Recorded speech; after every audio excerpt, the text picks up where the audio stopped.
शीशे की रसोई। शर्मा परिवार में आज खुशी का माहौल था। उनका नया घर जो बनकर तैयार हो चुका था और आज वो लोग अपने नए घर में शिफ्ट करने वाले थे। वाह, आज वो दिन आ ही गया जिसका हमें कब से इंतजार था। अब तो सब्र ही नहीं हो रहा मुझसे। अब जल्दी से अपना नया घर देखना है। हाँ भाभी, मेरा भी यही हाल है। बस जल्दी से हम वहां पहुंचे और अपने नए घर की रसोई में गर्मा गर्म पकवान बनाए। चाची कब जाएंगे हम अपने नए घर में? पापा और चाचू को बोलो ना चलने को। अरे तुम लोग तो अभी से शुरू हो गए। पहले सारा सामान तो पहुंच जाने दो, फिर चलेंगे हम सब भी नए घर में। दादी अब बहुत पेशेंस नहीं है हमें तो अब जल्दी से अपना डिज्नीलैंड जैसा कमरा देखना है। अरे इंतजार तो मुझसे भी नहीं हो रहा अपने मंदिर देखने का। ये तो फिर भी बच्चे हैं, पर अब तो बस कुछ ही घंटों की बात है बच्चों, फिर तो हम अपने नए घर में मजे करेंगे। देखते ही देखते दोपहर तक सारा सामान नए शर्मा निवास में पहुंच चुका था और अब घर के सब लोग भी शर्मा निवास जाने के लिए निकल पड़े थे। थोड़ी देर में वो लोग शर्मा निवास पहुंच गए। वाह भाई पंकज अनूप, तुम दोनों ने घर तो वाकई बहुत बढ़िया बनवाया। हाँ, घर का इंटीरियर भी काफी अच्छा है। भाई ऐसा घर हो तो घर छोड़कर कहीं जाने का मन ही ना करे।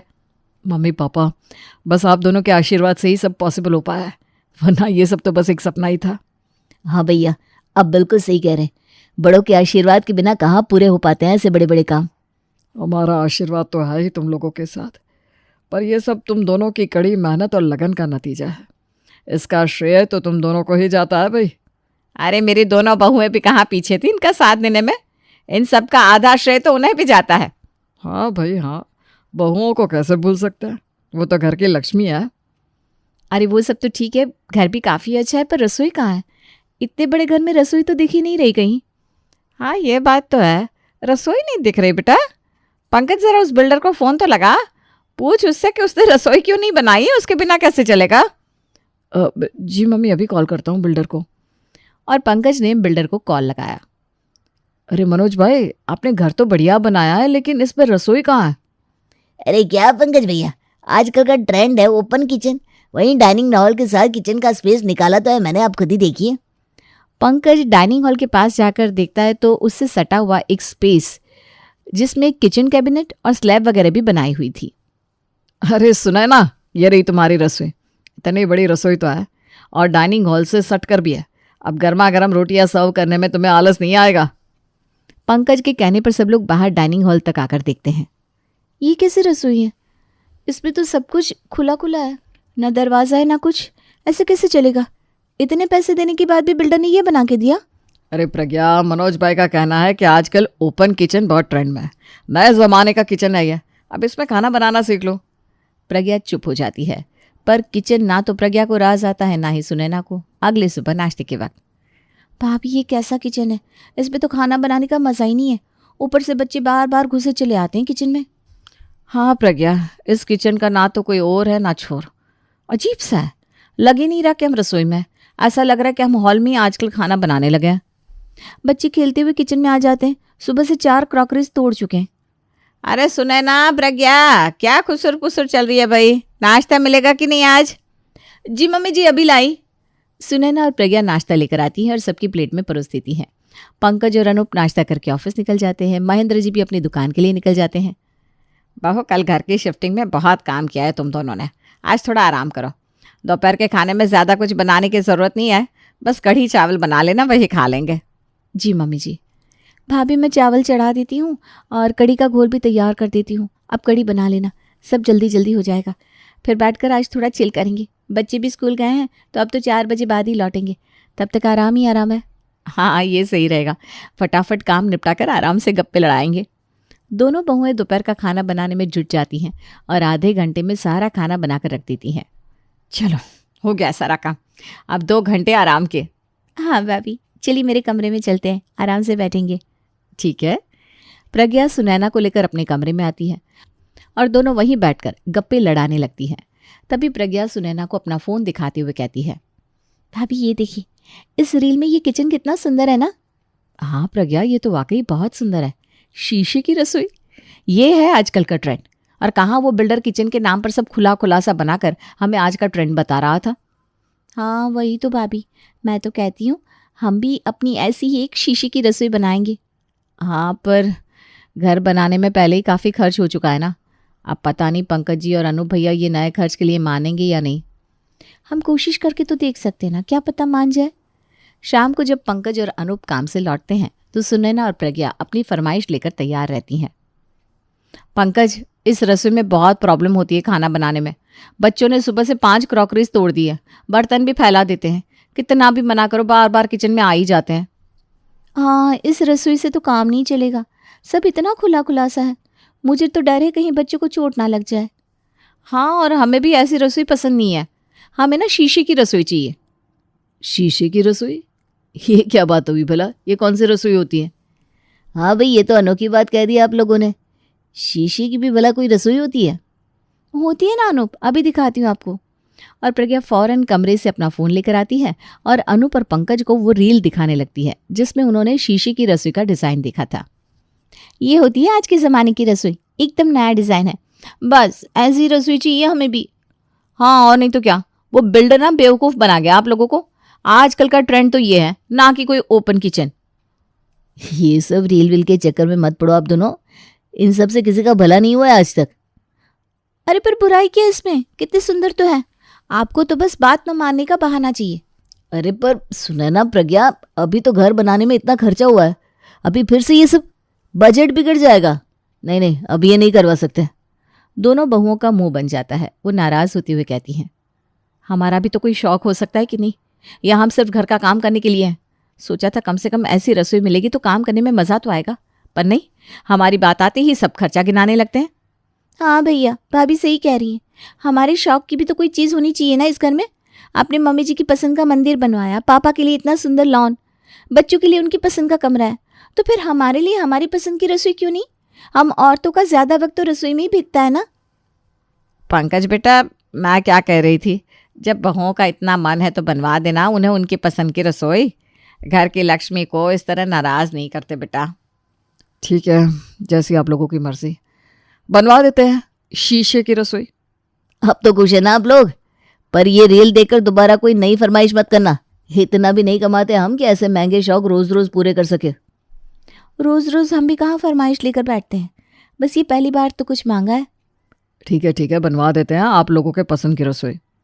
हाँ, अब सही है, अब आएगा मज़ा खाना बनाने में।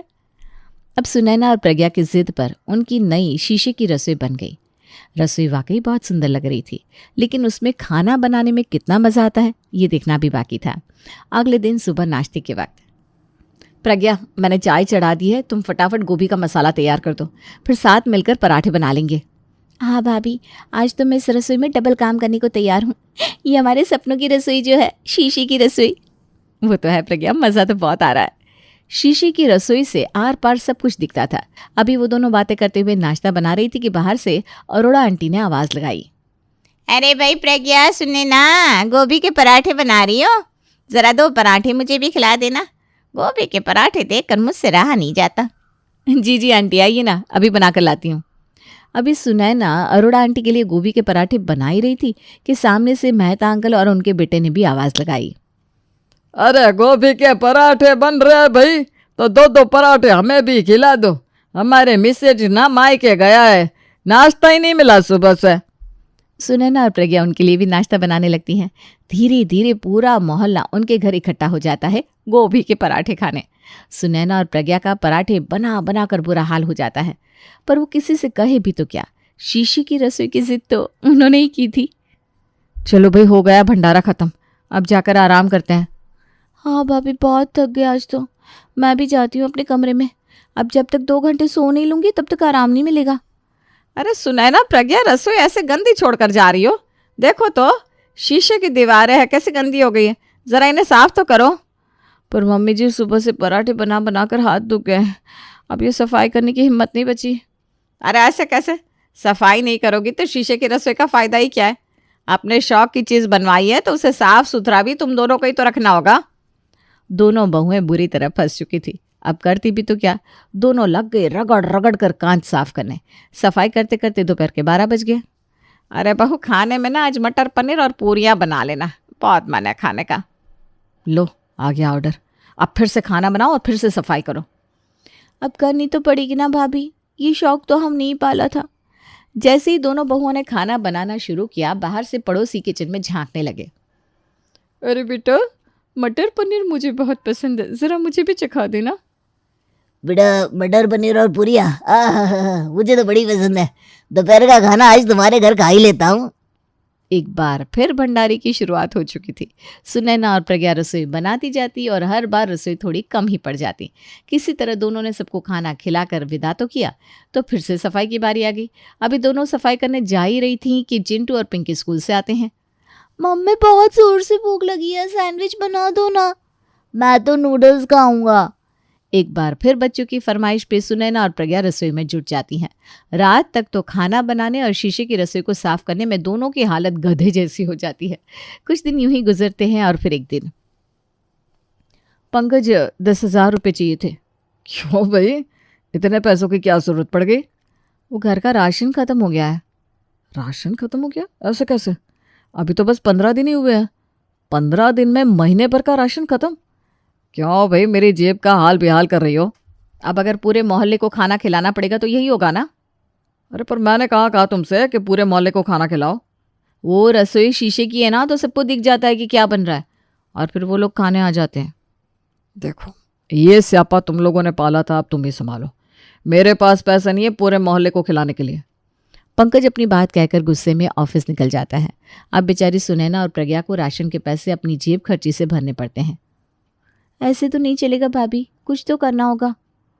तुम ठीक कह रही हो प्रज्ञा, ये भंडारा तो बंद करवाना ही होगा। दोनों बहुएं भंडारा बंद करने की तरकीब सोचने लगती हैं। एक आइडिया है भाभी, अगर हम रसोई के बाहर की तरफ पर्दे लगवा ले तो किसी को नहीं दिखेगा हम रसोई में क्या बना रहे हैं, और फिर कोई खाना खाने भी नहीं आएगा। हाँ, ये सही कहा तुमने प्रज्ञा, आज ही लगवाते हैं पर्दे। दोनों बहुएं बाजार से नए पर्दे लेकर आती है और उन्हें अपनी रसोई के बाहरी हिस्से में लगा देती हैं। अगले दिन, प्रज्ञा, नाश्ते में आज मटर के पराठे और हरी चटनी बना लेते हैं। पर जैसे ही दोनों नाश्ता बनाकर तैयार करती हैं, एक बार फिर से अरोड़ा आंटी पर्दा हटाकर कहती हैं, आज ऐसा क्या खास बन रहा है नाश्ते में जो इस तरह पर्दे के पीछे छिपाया जा रहा है? ये सुनते ही दोनों बहुएं अपना सर पकड़ लेती हैं और एक बार फिर वही भंडारा शुरू। ये आइडिया तो फ्लॉप गया भाभी, अब क्या करें? अब तो बस एक ही रास्ता है, पंकज और अनूप भैया से बात करके बाहर की तरफ लकड़ी की दीवार लगवानी होगी। पर वो फिर से खर्चा करने की बात पर मानेंगी क्या? अब मनाना तो पड़ेगा ना प्रज्ञा, वरना ऐसा ही चलता रहा तो घर में राशन आते ही खत्म हो जाएगा और काम कर करके हमारी हालत खराब होगी। सो अलग। शाम को जब पंकज और अनूप काम से वापस आते हैं तो सुनैना और प्रज्ञा अपनी बात लेकर बैठती हैं। दोनों के मनाने पर पंकज और अनूप मान जाते हैं और रसोई के बाहर की तरफ के हिस्से में लकड़ी की दीवार लगा दी जाती है। अगले दिन सुनैना और प्रज्ञा घर में सबके लिए नाश्ता बनाने लगती है। तभी हॉल में बैठी सास सुमित्रा आवाज़ लगाती है, अरे सुनैना बहू, सब्जियां बिना धुले ही काट दी, ऐसा कैसे काम करती हो? इस तरह तो सबका पेट बिगड़ जाएगा। जी मम्मी जी, अभी धुल देती हूँ। सुनैना चुपचाप सब्जियां धुलने लगती है। एक बार फिर सुमित्रा प्रज्ञा से कहती है, अरे प्रज्ञा, तुमने हरा धनिया क्यों डाल दिया सब्जी में? तुम्हें पता नहीं क्या, मुझे सब्जी में हरा धनिया पसंद नहीं। और ये पराठे में इतना ज़्यादा मोयन क्यों दिया है? तुम्हारे पापा जी का कोलेस्ट्रॉल नहीं बढ़ जाएगा? क्योंकि रसोई शीशे की थी तो बाहर से सास को सब दिख रहा था कि अंदर क्या चल रहा है। अब सुमित्रा हर बात पर बहुओं को टोकती रहती और ये बन गया था सुनैना और प्रज्ञा का नया सर दर्द। ये शीशे की रसोई ना हुई सर दर्द हो गई। अब तो हर रोज़ मम्मी जी काम में रोक टोक करती ही रहती, जैसे हमें तो कुछ आता ही नहीं है। हाँ भाभी, इससे अच्छा वो ओपन किचन ही था, कम से कम 4 बातें तो नहीं सुननी पड़ती थी। हाँ, और ना ही बाहर वालों को खिला खिलाकर घर का बजट बिगड़ता था। सही कह रही हैं भाभी आप, ये शीशे की रसोई का शौक तो बहुत महंगा पड़ गया। तो फिर बात करें आज घर वालों से कि हमें हमारी पुरानी रसोई वापस चाहिए। बिल्कुल भाभी। अगले ही दिन सुनैना और प्रज्ञा सबके सामने अपनी बात रखती हैं। पंकज, आप सही कह रहे थे, ये रील देखकर यूं ही कोई भी शौक पाल लेना कितना भारी पड़ सकता है, ये अब समझ में आया। अब हम ऐसी कोई जिद नहीं करेंगे, बस हमें हमारी पुरानी रसोई वापस दिला दीजिए। हाँ, वो ओपन किचन इससे कई गुना बेहतर था। और इस तरह सुनैना और प्रज्ञा को अपनी पुरानी रसोई वापस मिल जाती है और अब वो ऐसी कोई जिद ना करने की कसम खाती हैं। पूरे घर में फिर से खुशी फैल जाती है।